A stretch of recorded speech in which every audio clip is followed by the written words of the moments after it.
The burning question here from Steve for the Packers, as we get into our NFC North burning question, is what is Aaron Rodgers' floor without Davante Adams? I've heard of Davante Adams. And I don't think, I'll just say this, I don't think Sammy Watkins can be a big part of this offense. No.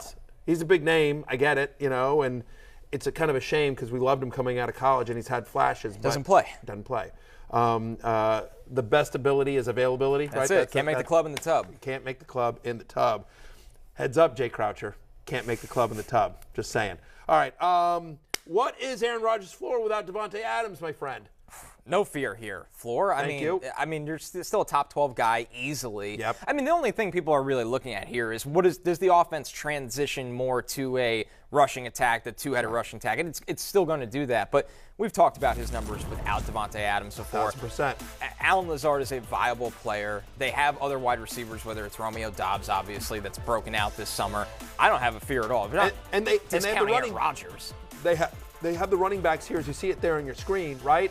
Without Davante Adams since 2019, so basically in the Matt LaFleur era. Under Matt LaFleur's offense, without Davante Adams, Aaron Rodgers has 19 touchdowns in 7 games.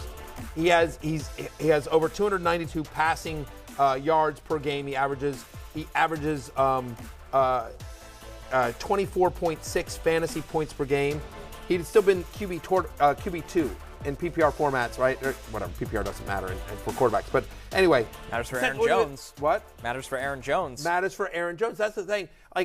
And I have a question for you. I'm just throwing you a curveball here. Please. But everyone's talking about, and this is including me, and we did a whole thing yesterday on the Love Hate Show. Check that out if you missed that. That's on demand on Peacock and the NFL and NBC YouTube channel now.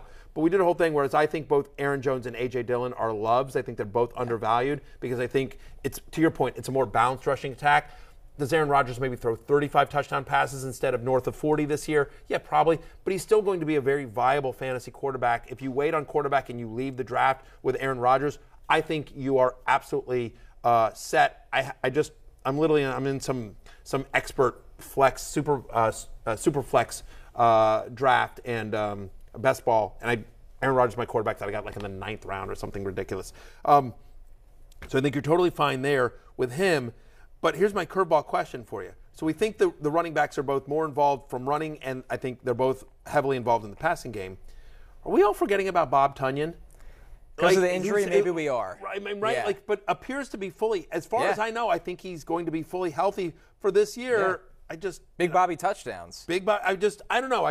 For a late round flyer at tight end, I think he's sort of interesting here. I'm a Romeo Doubs believer, but I also think the biggest value in Green Bay is Alan Lazard because Romeo Doubs is getting so much Dameon Pierce, George Pickens hype that people are forgetting Alan Lazard is going to be the number 1 wide receiver for Aaron Rodgers, and that has a lot of value. It has so much value. And in that offense, you have to run block as a wide receiver, which means Alan Lazard does not come off the field. That in itself has value.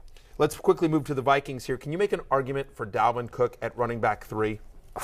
I think this offense is going to explode. I think so too. My theory. Yeah, What is your take? Well, listen, here's a guy who finished as a top 2 running back in 2020 and 2019, right? He averaged 22.5 fantasy points per game in those 2 seasons. 283 touches last year, 7th among running backs. Like, he's a bell cow running back. Yep. You got to make sure you grab Alexander Mattison late in your draft if you draft Dalvin Cook because he's never played every game in an NFL season. But we think this offense is going to explode. We think it's going to be kind of Rams East, if you will, Rams Midwest, whatever you want to call it. And so you just think about the running backs in L.A. last year, whether it was Darrell Henderson or Cam Akers, they produce. So I still have Eckler at 3, but if you drafted Dalvin Cook at 3 or 4, I ain't looking at you weird. And lastly, real quickly, are we too low on Adam Thielen? Well, I'll start with that one. Yes, we are, because Thielen, it's really the same story for both these guys. 100%. Are they on the field? Because when they are, they produce. They produce as touchdown scorers. You don't worry about the change of system for Cook because now it's just more multiple. Cook was playing mostly outside zone last year, and he's going to thrive in any run scheme. They're just going to run different run principles. Outside zone, inside zone. He's fine with that. He's a scheme-proof runner. So you don't worry about the change. You actually like it, like you said, Rams of the North, whatever we want to call them. Right. But when it's going to be a high-flying offense. And here, Adam Thielen is going as wide receiver 29. This is insane to me. Wide receiver 29 on Yahoo. Here's a guy that was wide receiver 14 on a points per game basis last year. His last 28 games, he's got 24 touchdowns. I mean, he has more touchdowns than Justin Jefferson. I get the injuries concerns, but this is going to be a high-flying offense. He's still the number 2. They're going to be throwing a ton. Adam Thielen is a proven fantasy producer. The injury concern is baked into his ADP. Adam Thielen made the love list. As he should. Throwing more, and they're taking Tyler Conklin, a bit of a target monster or maybe an annoyance to those guys, out of that offense. He's gone now. So it's Thielen and Justin Jefferson, target monsters. Here's the entire list of wide receivers that have had at least 10 touchdowns in each of the last 2 seasons, 10 or more. Mike Evans, you've heard of him. Davante Adams. Pretty good. DK Metcalf. Adam Thielen. That's the list. 3 of those guys are going a lot higher than Adam Thielen, who's going to be in a really good offense. Again, Adam Thielen makes the love list for me.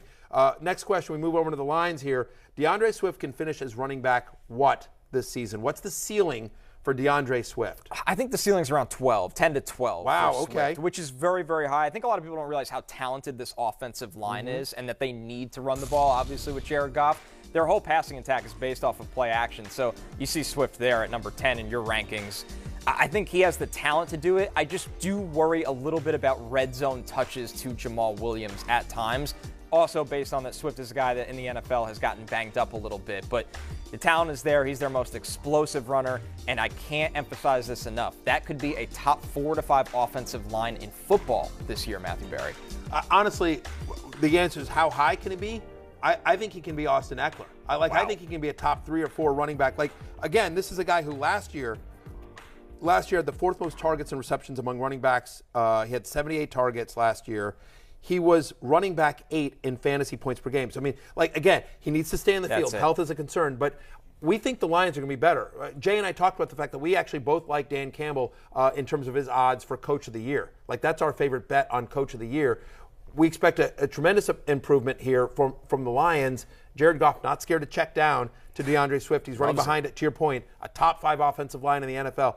If he can stay healthy, and if he can stay healthy, and that's always the caveat, but I think the sky's the limit here. Again, as you said, I have him as a top 10 running back, so I'm even higher on him than you are. Last one here, we go to the Bears. Is Darnell Mooney the only fantasy-relevant player on this offense? That is a question for my producers. By the way, my producers have not read, love, hate.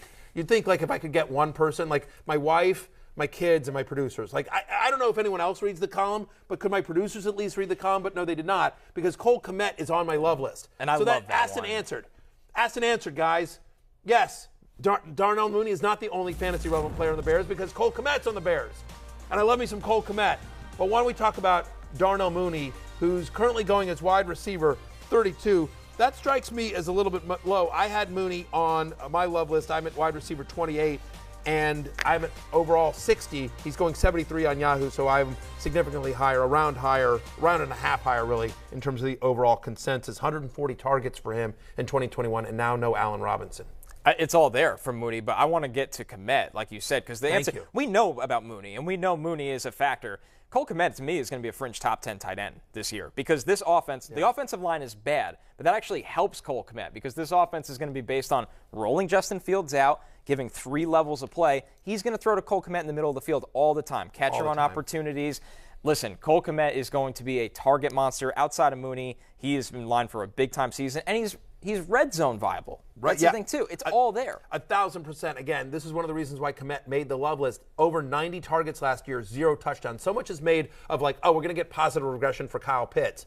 So we are with Cole Kmet, who doesn't have the draft capital of Kyle Pitts. I'm not saying he is Kyle Pitts, but he's a discount Kyle Pitts.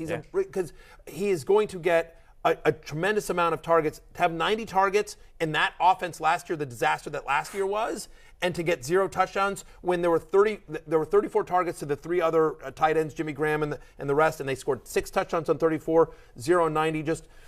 He's going to score 6 to 8 to possibly easily, even 10 touchdowns. Cole Kmet, with all those guys, Jesper's out, all of those guys. So give me some Cole Kmet, who's going easily outside the top 10 of tight ends. Hi, I'm Mike Tirico, and thanks for watching. Make sure to hit subscribe for the latest news and highlights from NBC Sports.